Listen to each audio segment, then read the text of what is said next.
안녕하세요. 만나서 반갑습니다. 역사가 김영준입니다. 세조실록 제7부 세조가 꿈꾼 나의 나라라는 주제를 가지고 오늘 함께 할 겁니다. 1457년 10월 원통한 한 마리의 새 단종은 마침내 세상을 떠나게 됩니다. 이 같은 단종의 죽음은 세조 입장에서는 충분히 정치적으로 부담이 될 만한 사안이라고 할 수가 있겠죠. 이러니 저러니 해도 사실 그렇잖아요. 이게 세간에서는 다들 뭐라고 이제 입방아를 떨고 있었냐면은 세조가 힘없는 어린 조카를 밀어내고 왕자를 차지한 거 아니냐, 어떻게 삼촌과 조카 사이에서 저런 일이 일어날 수 있냐 하면서 굉장히 구설수가 돌고 있을 수밖에 없었다는 거예요. 그 와중에 단종이 갑자기 이렇게 세상을 떠나게 됐으니, 그러니까 왕위를 차지한 거 가지고서도 그런 구설수가 나올 법도 한데, 아예 그냥 단종이 갑자기 이렇게 세상을 떠나버리니까 당연히 여기에 따른 민심 동요가 있을 수밖에 없었다는 겁니다. 제가 이제 예전에도 설명드렸다시피 야사 기록이나 혹은 후대 기록을 놓고 볼 때 단종에 대한 동정적 여론이 장난이 아니었단 말이에요. 그래서 그런 걸 놓고 봤을 때 민심의 동요가 상당할 수밖에 없었고, 이것은 세조에게 굉장히 커다란 정치적 부담으로 작용을 할 수밖에 없었다는 거죠. 이 때문에 야사에서는요, 이런 식으로 서술을 하는 경우가 있어요. 세조가 단종의 죽음을 비통해 하면서 심리적으로 굉장히 크게 충격을 받았다더라. 그래서 이제 뭐 이런 말도 있죠.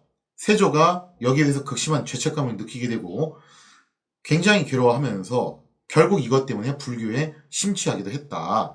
영화 관상에서도 마지막 나레이션의 이 멘트가 나오긴 하거든요. 하지만 저거 진짜냐? 아, 이건 제가 볼 땐 거의 풍문인데, 이런 루머들은요, 실제 역사적 사실과는 거리가 멀다라고 볼 수가 있겠습니다. 물론 세조 입장에서는요, 단종의 죽음은 가능하면 좀 피하고 싶은 선택지였을 거예요. 웬만하면 이제 거기까지는 안 갔으면 좋겠다 라고 생각을 했겠지만, 그렇다고 해서 이것이 예상 못했던 정말 불의의 사고였냐 하면은 그건 아니었다는 거죠. 이 정도는 아마 세조도 어느 정도 예상을 하고 있었을 겁니다. 결국 가다 보면 언젠간 여기까지 갈 수도 있을 거다, 이런 예상은 했을 거라는 거죠. 돌이켜 생각을 해보면은 세조가 권자를 차지하기 위해서 일으켰던 계유정난, 그 이후에 세조는 수도 없이 많은 사람들의 목숨을 빼앗았다는 거죠. 이게 한두 사람 죽이고 올라온 자리가 아니라는 건데, 가령 예를 들면은 가까운 혈육인 안평대군이나 금성대군 같은 그런 인물들, 이것도 어떻게 보면 참 대단한 게 뭐냐면요, 태종 이방원도 두 차례에 걸쳐서 왕자의 난을 일으켜가지고 권자를 차지했잖아요. 과정이 비슷하긴 한데, 근데 이방원 같은 경우는 어땠었냐면은 이복 동생들을 죽이긴 했지만 동복 형제들은 결국에는 끝내 안 건드렸어요. 물론 뭐 형이라서 그럴 수도 있겠지만 반간이, 그에 비해서 세조는 동생이라고는 하지만 동복인, 이복도 아닌 동복 형제들을 저런 식으로 이제 무참히 살해를 했다라는 거죠. 자, 그리고 또 이제 김정수나 황보인처럼 당 시대를 대표하는 거목들까지 쓰러뜨리면서 결국 이 자리에 올라오게 되었던 거죠. 그리고 북방의 대호, 영웅이었던 이징옥의 반란도 따지고 보면은 계유정난의 여파로 일어난 사건이라고 볼 수가 있겠습니다. 자, 그래서 이렇게 놓고 보면은 세조가 왕이 되는 과정은 굉장히 적지 않은 반발과 상당히 험난한 과정을 거쳤고, 왕이 된 다음에도 단정 보기파 사건을 인해서 또 여기에 대한 대대적인 숙청이 일어났던 걸 생각해 보면은 정말 많은 사람들의 피를 밟고서 올라온 자리라고 볼 수가 있겠죠.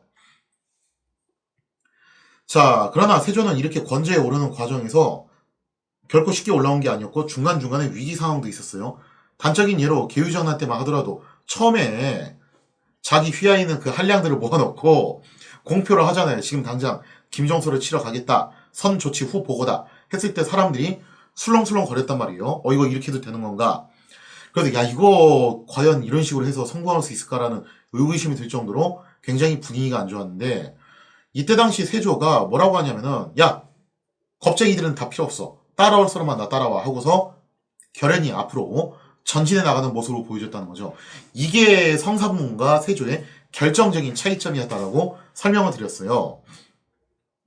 그래서 그런 위기 상황이 닥쳤을 때 일말의 주저도 없이 결연한 자세로 목표를 향해서 척척척 전진하는 그런 모습을 보여줬던 것이 세조였습니다. 자, 그렇게 해서 결국 자신의 손에 수많은 사람들의 피를 묻히는 것을 주저하지 않고 마침내 왕이 됐으며, 결국 이 학살의 대행진의 마침표는 어디서 끝나게 되냐면은 단종의 죽음으로 끝이 나게 되었다는 거죠. 그러니까 세조도 아마 여기까지는 가야지 이게 끝나지 않을까라는 것을 어느 정도 예견을 했을 거라는 겁니다. 이처럼 세조는 애초 왕이 될 수 없는 자신이 왕이 되기 위해서 많은 이들을 희생해야 된다라는 사실을 알고 있었고요. 그리고 그것을 정말 주저없이 시행해 나갔던 인물이었다는 겁니다. 기본적으로 세조라는 사람의 인생은 이렇게 살아왔다고 볼 수가 있는데, 그랬던 세조가 기껏 그렇게도 꿈에도 그리던 왕이 돼가지고 단종의 죽음 하나 때문에 죄책감에 시달린다라는 것은 뭔가 좀 앞뒤가 안 맞는 그런 느낌이 든다라는 거죠. 물론 세조가 대대적으로 불경을 간행하고 저 유명한 원각사를 창건한 것은 굉장히 많이 알려진 사실이죠. 이거는 뭐 교과서에서도 세조의 치적으로 많이 언급이 되는 그런 사건인데요. 이거 자체는 역사적 사실입니다. 근데 여기에 대해서 이제 흔히 뭐라고 이제 이야기를 하냐 했을 때 이런 식의 이야기를 해요. 세조가 단종을 제거하고 왕이 오른 것에 대한 죄책감 때문에 속죄의식으로 불교에 심취하게 되었고, 그래서 불경도 저렇게 간행을 하고 원각사도 지었던 것이다. 그런 식으로 이제 설명을 하는 경우가 많다라는 거예요. 그러나 이것은요, 엄밀하게 말하면요, 세조의 죄책감이나 속죄의식의 반로라기보다는 본래부터 세조는요, 불교를 신봉하는 사람이었습니다. 아마 기억하실 거예요. 자, 사료를 보면 이렇게 써 있어요. 이게 세조가 왕이 된 다음도 아니고 수양대군 시절에, 그러니까 아버지였던 세종이 통치하던 시절에 이런 발언을 했습니다. 자, 수양대군이 어떤 신하군이 이제 대화를 나누다 이런 말이 나오긴 했는데, 사료를 보면 이렇게 써 있습니다. 수양대군이 말하기를 너는 공자의 도와 석가가 누가 낫다고 이르냐 하니, 성임이라는 신하가 이런 식으로 답변을 했어요.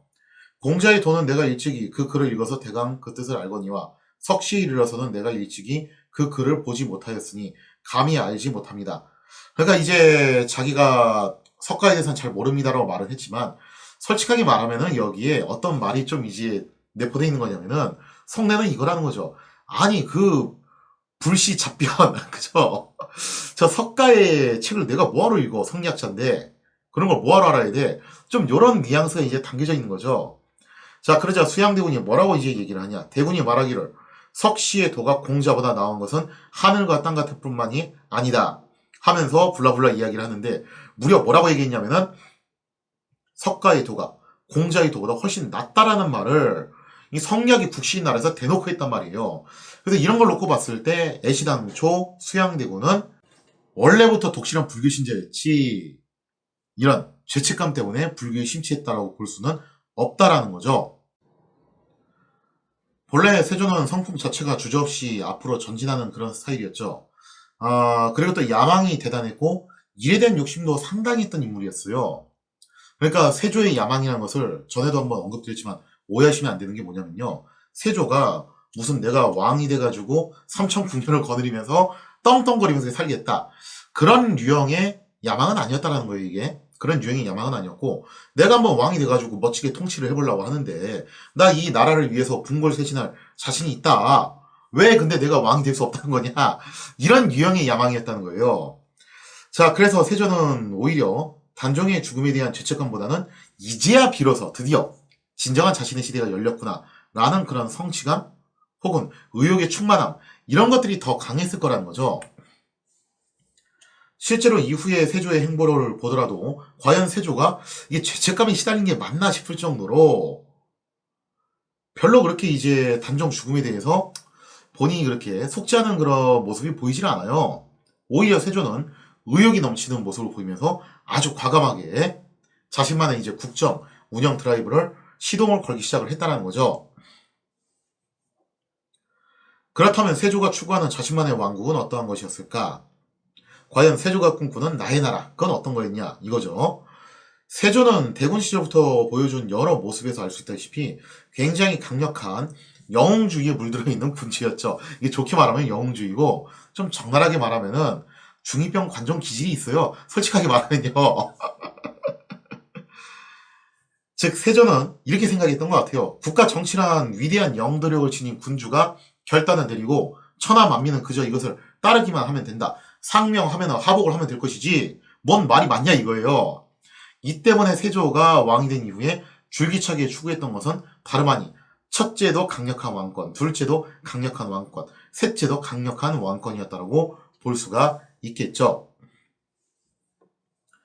그러한 이유에서 세조가 왕이 되자마자 득달같이 시행한 것이 뭐였냐면은 전에도 얼핏 설명을 드렸지만 바로 육조 직계제, 교과서에서도 나오는 거죠. 그 육조 직계제를 시행을 하게 됩니다. 세조는 이렇게 얘기를 해요. 삼공은 세세한 삼으로 보지 않고 여기서 말하는 삼공은 물론 이제 중국의 관제지만 그걸 본따서 나온 게 조선의 영의정, 좌의정, 우의정이죠. 즉 의정부의 가장 최고위 정승들이에요. 육경이 그 직무를 맡았던 것이 여기서 말하는 육경은 역시 중국의 관제지만 조선에서도 그걸 본따가지고 육조라는 것을 만들었죠. 자, 그래서 이제 세조의 말은 결국 뭐냐면은 원래 뭐였다. 삼공, 즉 삼정승이 직접적으로 직무를 다하는 게 아니라 세세한 직무는 누가 보는 거냐면은 육경, 육조가 직접적으로 하는 것이 원래 제도였다. 그러니까 앞으로 어떻게 하자. 원래 제도로 돌아가서 육조가 직접적으로 자신에게 업무를 보고하라 라고 그렇게 지시를 내렸다는 거예요. 이게 결국에는 육조 직계제로 환원을 하겠다는 거죠. 이것은 결국에는 부왕 세종이 구축한 의정부 서사지를 뒤집어 엎어버리는 거죠. 당연히 여기에 대해서 신하들의 반발이 있을 수밖에 없었습니다. 자, 근데 흥미로운 게 있는데요. 여기서 이제 그러면 반발을 하는 것이 누구냐라고 했을 때 의정부의 정승들이 반발을 할 것 같잖아요. 그죠? 자신들의 권한이 축소되는 거니까. 근데 뜻밖에도 의정부의 정승들이 아니라 육조에서 오히려 반발이 더 컸다고 그래요. 왜 그러냐면은 이 육조에 있었던 관원들이 상당수가 또 어떤 사람들이었냐면은 원래 집현전 출신들이에요. 그러다 보니까 세종시대의 그 의정부 서사제 정치 스타일에 나름 이제 길들여져 있었던 거기에 적응 완료가 돼 있던 사람들이었죠. 그래서 그 신하들은 세종 시절의 의정부 서사제가 가장 훌륭하고 모범적인 제도라고 생각을 했기 때문에 육조의 권한이 강화된다는 것도 불구하고 오히려 여기에 대해서 더 강하게 반발을 했다는 겁니다. 이것도 전에 말씀드렸지만 실제로 예조 참판이었던 하이지가 여기에 대해서 강경하게 반대를 표현을 했다가 세조의 진노를 사가지고 그 자리에서 그야말로 개처럼 끌려나가서 의군부에 투옥된 것은 굉장히 유명한 이야기라는 거죠. 자, 이렇게 세조는 공포심으로 신하들을 제압하고 반대 의견을 찍어 눌러가지고 자신의 주장을 강력하게 관철시켜 나갔다는 거죠. 나는 니들한테 허락을 구하거나 토론을 하려고 하는 게 아니다. 그냥 시키면 시킨 대로 해. 요게 이제 세조 스타일이라는 거예요. 세조가 끊임없이 강력한 왕권을 추구한 것에 대해서는 어쩌면 이런 것도 좀 작용을 했던 것 같아요. 부왕인 세종의 정치 방식에 대해서 나름대로 좀 불만이 있었던 것 같습니다. 왜냐면 세종은요, 항시 사선 문제에 대해서도 이런 명령을 많이 내렸거든요. 옛 제도를 상고해서 의논토록 해라. 그러면서 이제 토론을 장려하는 그런 문화를 만드는 것이 바로 세종의 스타일이었습니다. 근데 이게 다 일장일단이 있죠. 이렇게 돼가지고 뭐 좀 더 이상적이고 굉장히 괜찮은 의견이 나올 수도 있게 되는 건데 그 토론을 핵심적으로 맡았던 것이 어디였냐면 바로 집현전이었어요. 다들 아시다시피. 그래서 집현전의 역할이 막중해졌고 세종 시기의 정치는 대체로 집현전에서 토의를 거쳐가지고 시행이 되었다고 볼 수가 있겠습니다. 세종은 이런 토론 문화의 장점, 긍정적인 측면을 좀 더 주목을 했다면은 세조는요, 이런 토론 문화의 단점, 부정적인 측면을 갖다 좀 더 주목을 했던 것 같아요. 사실은 토론 문화도 당연히 단점이 있어요. 모든 일이 일장일단이 있는 거잖아요. 그죠? 여기에 대한 단점으로 이제 뭐라고 생각을 했냐면은 저런 식으로 토론으로 모든 걸 해결하려고 하면은 왕이 결정을 내릴 수 있는 게 숫자가 너무 적어지지 않냐. 이거는 왕권이 지나치게 제약을 받게 되는 결과를 갖고 오게 될 것이다. 그리고 또 이런 생각도 했던 것 같습니다. 본래 서생들이란 현실 감각 없이 입방아만 치어대는 것들인데 얘네들한테 이런 거 맡기면은 한도 끝도 없이 갈 거 아니냐. 아니 저 문제는 아무리 봐도 답이 정해져 있는 거고 그러면 국가 지도자가 바로 정해서 밀어붙이면 될 건데 뭐하러 저거를 일일이 다 토론하고 옛 제도를 상고를 하고 그런 식으로 하냐 이거죠. 자, 그래서 세조의 정치 스타일은 결국 이거였어요. 위대한 영도력을 지닌 군주가 명석하게 판단을 내려가지고 결론을 딱 짓는 겁니다. 야, 이 문제는 이렇게 해. 그렇게 하면 신하들은 그저 이를 충실히 따르기만 하면 된다라고 봤던 거죠. 이것이야말로 가장 효율적인 정치 방식이었고, 반대로 집현전과 같은 곳은 비효율의 극치다라고 그런 믿음이 있었던 것 같아요. 다만 이 방식이 효율적인 건 맞기는 한데 문제는 있어요. 어떤 문제가 있냐면은 과연 그 지도자가 그 정도의 능력을 갖추고 있냐라는 것이 좀 어떻게 보면은 나름의 이제 문제점이라고 볼 수 있겠죠. 근데 세조는 본인 스스로가 그런 능력이 충분히 있다라고 생각을 했던 것 같습니다. 이러한 이유로 세조는 즉시 집현전을 폐지를 시켜버립니다. 유명한 이야기죠. 그죠? 교과서에도 언급되어 있는. 그리고 비슷한 이유로 경연 또한 거부를 해요. 다만 좀 이제 생각해야 될 게 뭐냐면 경연을 부정하고 폐지했다라기보다는 이런 좀 뉘앙스예요. 사례에 보면 이렇게 써 있습니다. 경연에 대해서 이제 세조가 이런 멘트를 남기는데요. 굉장히 이제 재밌는 얘기를 해요. 군주가 온갖 중요한 정사를 보고 난 여가에 경사의 마음을 두는 것은 진실로 좋은 일이다.